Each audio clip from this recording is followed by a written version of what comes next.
मैं परमेश्वर पिता का धन्यवाद करते हैं कि प्रभु ने आज के दिन में मेरी और आपकी सहायता की कि इस अद्भुत समय को दिया। प्यारे प्रभु जी, सचमुच ये समय मेरे और आपके जीवन के लिए बहुत ही महत्वपूर्ण है। जब आप सबोपदेशक 3 अध्याय आप वचन के पढ़ने वाले हैं, उसको पढ़ते हैं तो वहां पर हर बातों के लिए समय है, ऐसा बाइबिल बताती है। रोने का समय है, हंसने का समय है ना, सब चीजों का। पर आप देखेंगे वहां 2 चीजों का समय है, ऐसा बाइबिल नहीं बताती। प्रार्थना करने का समय है और वचन पढ़ने का समय है, ऐसा नहीं बताती बाइबल। इसके लिए समय क्या करना पड़ता है? मुझको और आपको निकालना पड़ता है। इस व्यस्त जीवन में जो और मैं और आप जी रहे हैं,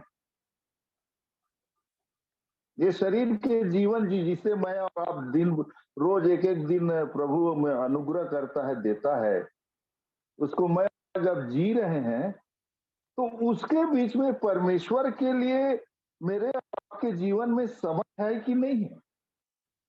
ये अद्भुत बात है।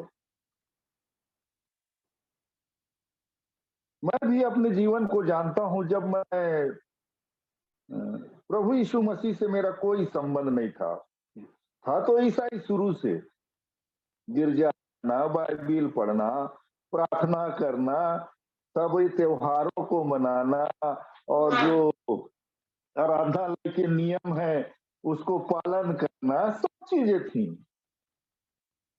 पर वचन को जैसा जानना चाहिए वैसा नहीं था। इसलिए प्रभु मेरी और आपकी सहायता करे। ये जो पवित्र वचन है ना, जो मेरे और आपके पास है, ये अद्भुत किताब मेरे आपके पास है। इसको मैंने बहुत बाद में जाना। शुरू से हमारे घरों में है, जो शुरू से क्रिश्चियंस हैं उनके घरों में बाइबिल है। पर हम बाइबल को रीति विधि की तरह उपयोग में लाके चलते रहते हैं। क्योंकि आजकल तो बड़ा मैं देखता हूँ आराधनालयों में लोग बाइबिल ले जाने के बदले मोबाइल में जो बाइबिल रहता है उसको खोल के पढ़ते रहते हैं। बाइबिल आकर ले जाने में भी तकलीफ हो रही। भले आप यात्रा में हो या कहीं जा रहे हो तो मोबाइल से पढ़ना कोई बुरी बात नहीं है, परंतु जब आप आराधनालय जा रहे हैं तो आपके पास परमेश्वर का वचन नहीं है, मोबाइल खोल रहे हो आप। ये बड़ा दुख का विषय। क्योंकि जैसे यूहन्ना 1 कहता है, यूहन्ना 1 कहे कि आदि में वचन था, वचन परमेश्वर के साथ था और वचन था। तो ये है कौन जो मेरे और आपके घर में है? ये क्या चीज है? ये परमेश्वर है बोल रहा है। और जब परमेश्वर के वचन को खोलते हैं तो किसके साथ बैठ रहे हैं मैं और आप? किसकी वाणी को सुन रहे हैं मैं और आप? परमेश्वर की। परमेश्वर ने जो कुछ भी कहा है उसको इस वचन में लिखा गया है। उसको मैं और आप पढ़ते परमेश्वर की इच्छा को जानते हैं। और ये काम करती है जो मैं अपने जीवन में पाया। ये परमेश्वर अपनी इच्छा को प्रकट करता है और मेरे और आपकी दशा को बतलाता है। एक मनुष्य की दशा क्या है। और जब तक आप इस वचन पर ध्यान नहीं देंगे मेरे प्रियो, तब तक सब बातें बेकार हैं।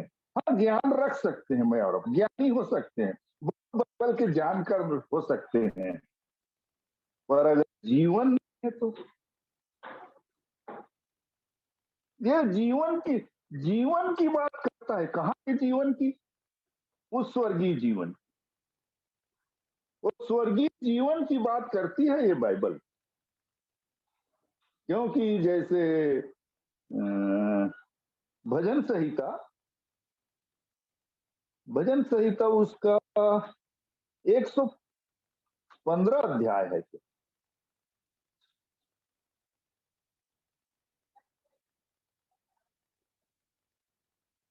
भजन संहिता उसका 115 अध्याय मोनिका बेटा पढ़ने में सहायता करना है।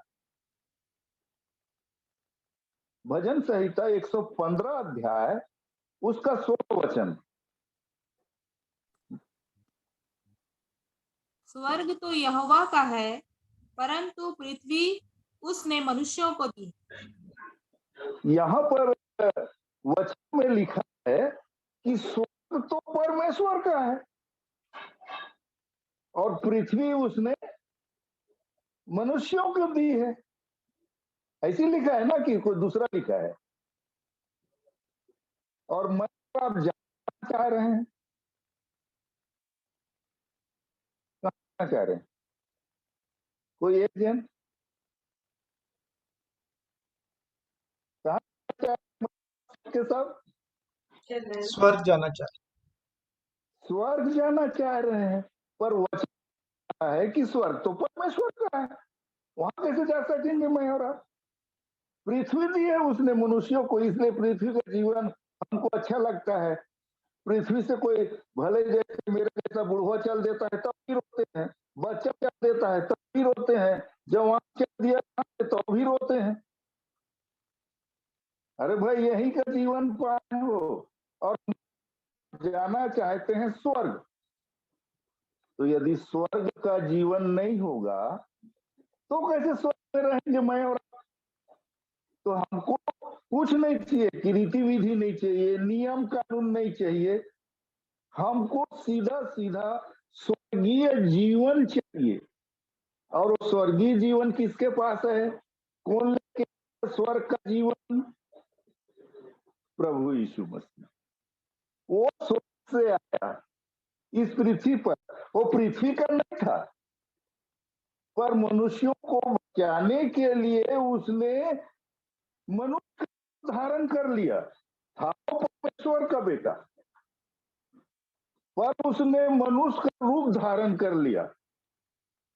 क्योंकि बाइबल ये बताती है कि बिना लहू बहाए पापों की क्षमा नहीं होती।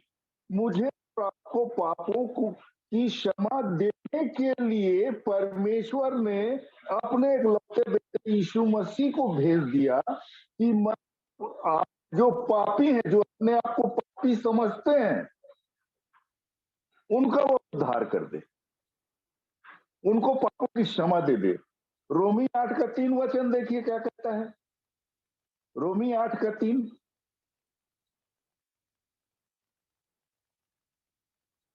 रोमन्स 8 उसका 3रा वचन।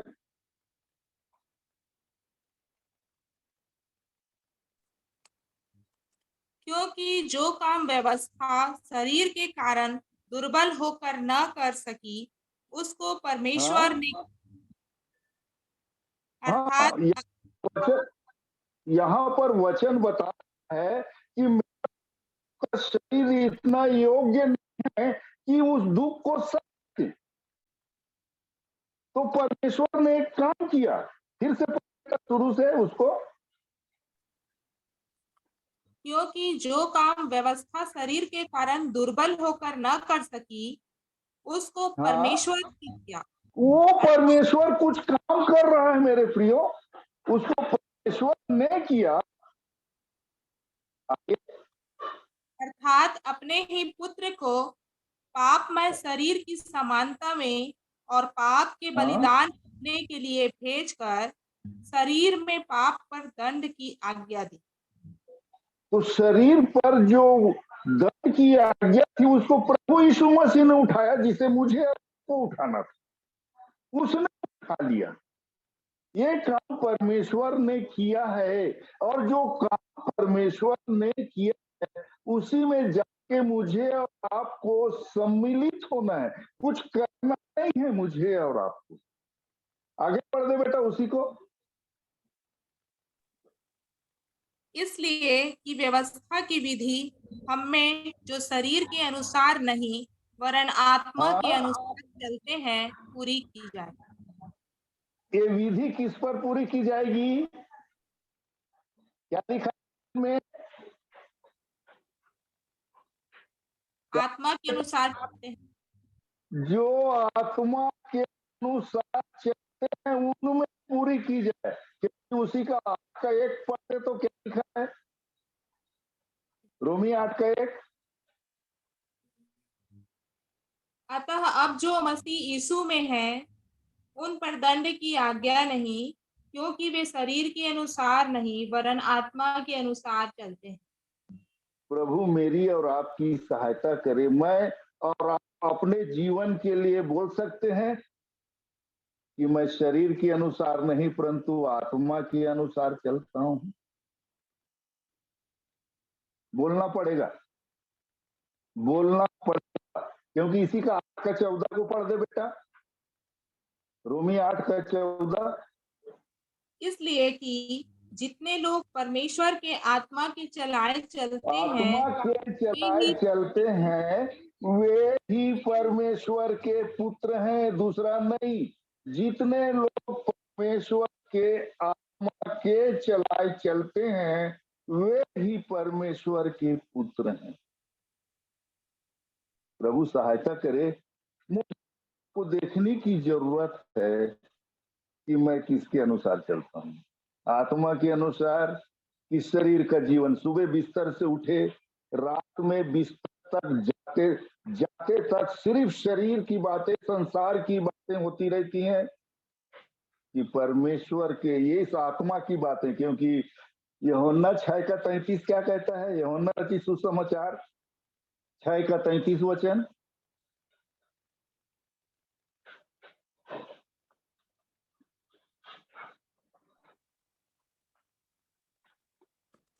क्योंकि परमेश्वर की रोटी वही है जो स्वर्ग से उतरकर जगत को जीवन देती है। 33 बेटा, 33। जी दादा। क्योंकि 34 आगे। परमेश्वर की रोटी वही है जो स्वर्ग ये से 63 उतरकर, बेटा, सॉरी सॉरी 63।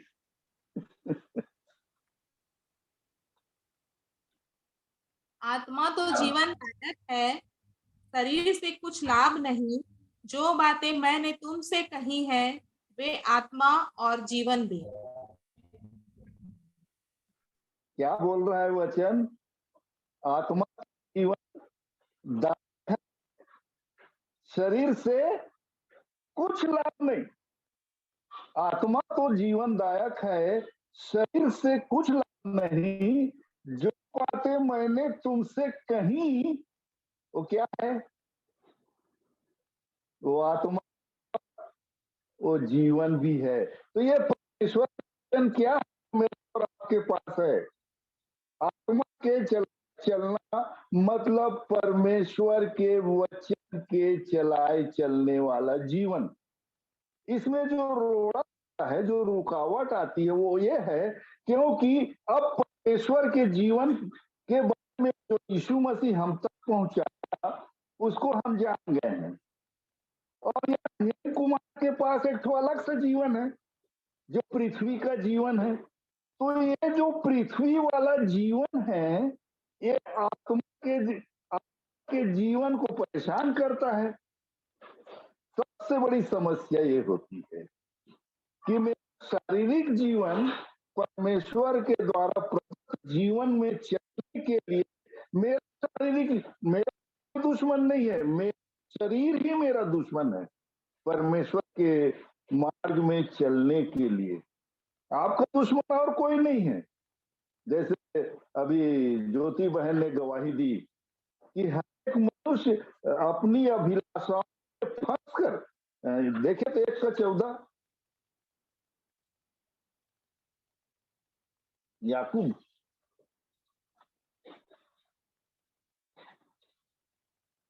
याकूब 1 का 14 पढ़िए तो।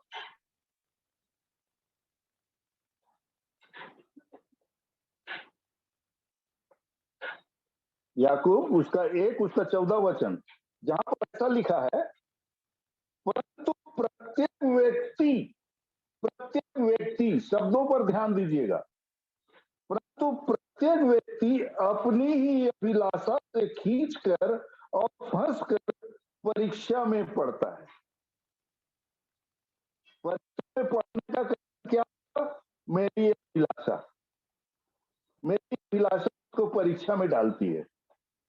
फिर अभिलाषा गर्भवती होकर पाप को जनता है। अभिलाषा पाप को जनती है, और जब पाप पड़ जाता है तो मृत्यु को उत्पन्न करता है। मतलब जो मेरी अभिलाषा है वो कहां तक पहुंचा दिया? मृत्यु तक पहुंचा दे रहा है। और यीशु का जीवन मुझे और आपको कहां पहुंचा दे रहा है? अनंत जीवन तक। इसलिए परमेश्वर का वचन बार बार मुझको और आपको सिखाता है कि तुम्हारा, जैसे यूहन्ना कहता है कि मैं घटूं और वो बढ़ जाए, तो हेम कुमार का जीवन प्रतिदिन नष्ट होना चाहिए। ये जीवन जब तक नष्ट नहीं होगा, प्रभु का जीवन नहीं बढ़ेगा। क्योंकि आज मुझे रविवार को जब मैं गया था यहाँ के आराधनालय में, तो मुझको देखे तो थोड़ा सा वचन आप हमको बताइए, ऐसा करके उन्होंने मुझसे कहा।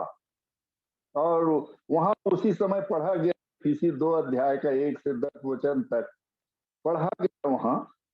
तो उसी वचन से मैंने वहां बातचीत शुरू की, जहां इफिसी 2 उसका 1 वचन से कुछ वचनों को मैं आपके सामने रखना चाहूंगा। प्रभु मेरी और आपकी सहायता करे, हम अपने जीवन को देखें, गंभीर हो जाए मेरे प्रियो।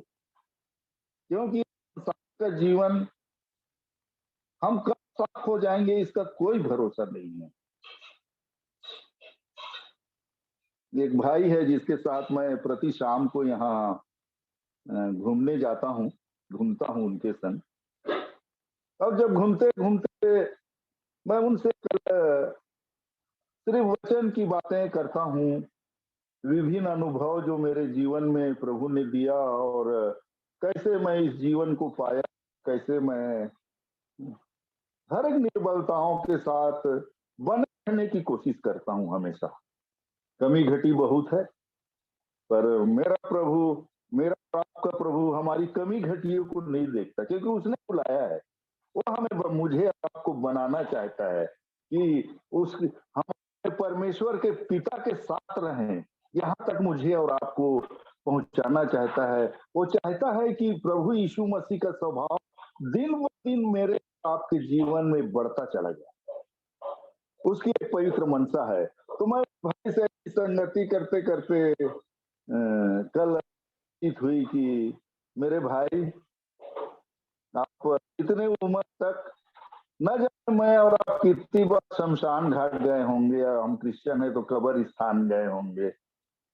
अब कब्रिस्तान में जिनकी डेथ हो गई है उसको 4 जन उठा के लाते हैं कब्रिस्तान में।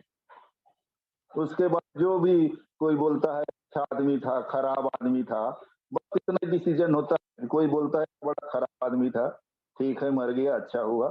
कोई बोलता नहीं बहुत अच्छा था, ऐसा मिलनसार था, ऐसा करता था, वैसा करता था। ये संसार की बातें हैं।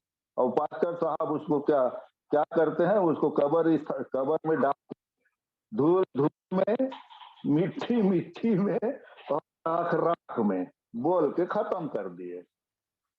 मतलब जो जीवन दिख रहा है, मैं दिख रहे हैं, ये क्या है? धूल मिट्टी राख। वो कहां तक समाप्त हो गया? वो कब्र में गया तो धूल मिट्टी राख। और परमेश्वर ने आपको भी कहा ना 3:19 में, तो मिट्टी है, मिट्टी में मिल जाएगा। मेरे प्रिय, मैं उनको बोला कि भाई साहब, मेरे भाई, इसके आपकी अकेले की यात्रा है, आपके पास कोई नहीं है। अब अकेले की यात्रा करना है, कोई नहीं, कहाँ जाएंगे? मैंने पूछा आज आराधनालय में कि लाजर को लेने कौन आया था, और तो धनवान को लेने कौन आया था?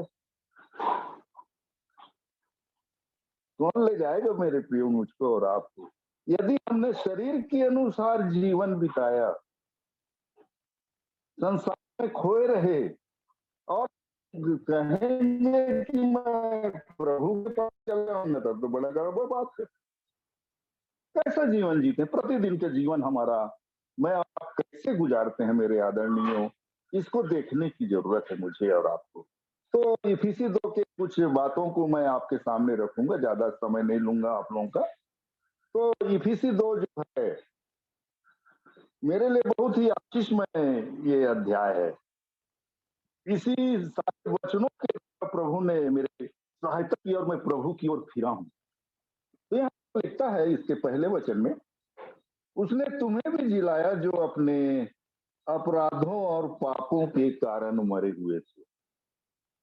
पौलुस इफिसू की कलीसिया को लिखता है, उसने तुमको भी जिलाया जो अपने पापों और अपराधों के कारण मरे हुए थे। लग रहा है, इस पर ध्यान दीजिएगा, इस क्रिया पर। उसने उनको याद दिला रहा, तुम मरे हुए थे। क्योंकि ये कलीसिया कैसी थी, उसका एक वचन मैं पढ़ रहा हूं, देखिएगा।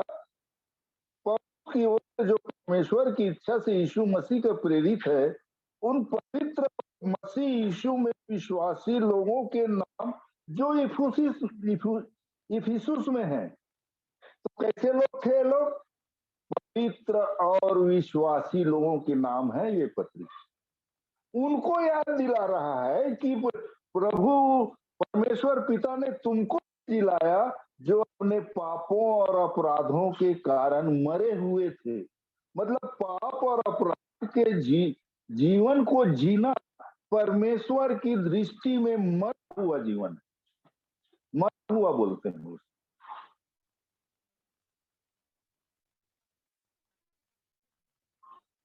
प्रभु सहायता करे, प्रभु ने मुझको और आपको जिलाया या नहीं जिलाया, हम जीवित हुए कि नहीं हुए। क्योंकि कहता है दूसरा वचन, जिनमें तुम पहले इस संसार की रीति पर और के अधिकार के हाकिम अर्थात उस आत्मा के अनुसार चलते थे जो अब भी आज्ञा न मानने वालों में कार्य करता है। आज भी आज्ञा न मानने वालों में काम करता है। मुझे आपको देखने की आवश्यकता है, मैं आज्ञाकारी हूं या अनाज्ञाकारी, देखने की जरूरत है मुझे और आपको। उसके बाद बता रहा है, इनमें हम भी सब के सब पहले अपने शरीर की लालसाओं में दिन बिताते थे और शरीर और मन की इच्छाएं पूरी करते थे और अन्य लोगों के समान ही से क्रोध की संतान थे। क्रिया ध्यान दीजिए मेरे आदरणीय, इस वचन को बड़ा दिल लगा के पढ़िए आप। थे, हम सबके सब पहले ऐसे थे, मतलब क्या है? आज वैसे नहीं, हम ऐसे थे, ऐसा कहता है। परंतु वचन को देखिए क्या कहता है, चौथा वचन से देखिएगा। परंतु परमेश्वर ने जो दया का धनी है, परमेश्वर कौन है? दया का धनी है। उस बड़े प्रेम के कारण जिससे उसने हमसे प्रेम किया, जब हम अपराधों के कारण मरे हुए थे तो मसीह के साथ जिलाया। मसीह के साथ जिलाएगा, लिखा है, ऐसा नहीं, मसीह के साथ जिलाया। और क्या कहता है? अनुग्रह से तुम्हारा उद्धार हुआ है, एक कामों के खातिर नहीं है। प्रभु की दया अनुग्रह हुई, उसकी कृपा हुई कि मुझे को वो बचा ले। आज बहुत जन इस वचन को देखते हैं पर समझ में नहीं आता, पर परमेश्वर ने हमें मन फिराने का अवसर दिया, उसके वचन की ओर मुड़ने का अवसर दिया। इसलिए मैं और आप अपने परमेश्वर पिता का धन्यवाद करते हैं। और कहता है, और मसीह यीशु में उसके साथ उठाया और स्वर्गीय स्थानों में उसके साथ, अब स्वर्ग चाहते हैं। और वचन यहाँ पर क्या बता रहा है? छठवां वचन, और मसीह यीशु में उसके साथ उठाया, और स्वर्गीय स्थानों में उसके साथ बैठाया। बैठाएगा नहीं लिखा है मेरे आदरणीयों। अभी मैं आप कहाँ बैठे हैं, स्वर्गीय स्थानों में है कि किधर है? प्रभु दया करे। ये परमेश्वर का वचन मुझको और आपको दिन ब दिन ईश्वरीय स्वभाव में लाने की कोशिश करता है। ईश्वरीय स्वभाव में उस आप वचन को ईश्वरीय स्वभाव के सहभागी हो जाओ, ऐसा बोलता है, बराबर के भागीदार हो जाओ। ऐसा दूसरा पत्रस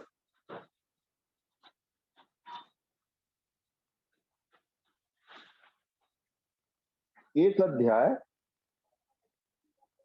दूसरा पत्रस 1 अध्याय 3 से कुछ वचनों को मैं आपके सामने पढ़ना चाहूंगा, जहां लिखा है, क्योंकि उसकी ईश्वरीय सामर्थ्य ने, किसने? हमें कुछ योग्यता नहीं है, पर वचन ने बता रहा है, क्योंकि उसकी ईश्वरीय सामर्थ्य ने सब कुछ जो जीवन और भक्ति से संबंध रखता है, हमें उसी की पहचान के द्वारा दिया है, जिसने हमें अपनी ही महिमा और सद्गुण के अनुसार बुलाया है। काहे कि बुलाया? अपनी महिमा और सद्गुण के अनुसार बुलाया है, जिनके उसने हमें बहुमूल्य और बहुत ही बड़ी प्रतिज्ञाएं दी हैं, ताकि इनके द्वारा तुम उस सड़ाहट से छूटकर जो संसार में बुरी अभिलाषाओं होती है, ईश्वरीय स्वभाव के समभागी हो जाओ, बराबर के हकदार हो जाओ। ऐसी बुलाहट प्रभु ने मुझे और आपको दी है। मेरे प्यारे मित्रों, मेरे प्रियो, जितने लोग जुड़े हुए हैं, प्रभु आप सबों को आशीषित करे। हम देखें, हम दिन प्रतिदिन ईश्वरीय स्वभाव के बराबर के हकदार होते चले जाएं। ऐसा अनुग्रह प्रभु ने मेरे और आपके जीवन में किया है। उसने ये अपना पवित्र वचन हमें दिया, अपने इकलौते बेटे प्रभु यीशु मसीह को हमें दिया, यीशु के लोहू को मेरे और आपके लिए उपलब्ध करा दिया, जिससे मेरे और आपके पाप धोए जाते हैं, ढापे जाते हैं। अपनी आत्मा उसने मुझे और आपको दे दिया कि उस आत्मा के चला हम दिन प्रतिदिन ईश्वरीय स्वभाव के समभागी होते चले। तो प्रभु मेरी भी आप सबों की सहायता करे कि हम सब अपने जीवन को देखें। अद्भुत करुणा प्रभु ने मेरे और आपके जीवन में किया है, अद्भुत बुलाहट आप उसने हमको दी है। उसने संसार से मुझे और आपको अलग कर लिया है, अपने लिए अलग कर लिया है। और वचन कहता है, तुम अपने नहीं हो, परंतु दाम देकर मोल लिए गए हो। प्रभु सहायता करे इस जीवन के द्वारा मेरे के जीवन के द्वारा प्रभु की महिमा और प्रभु की बड़ाई हो। तो मैं परमेश्वर पिता का धन्यवाद करता हूँ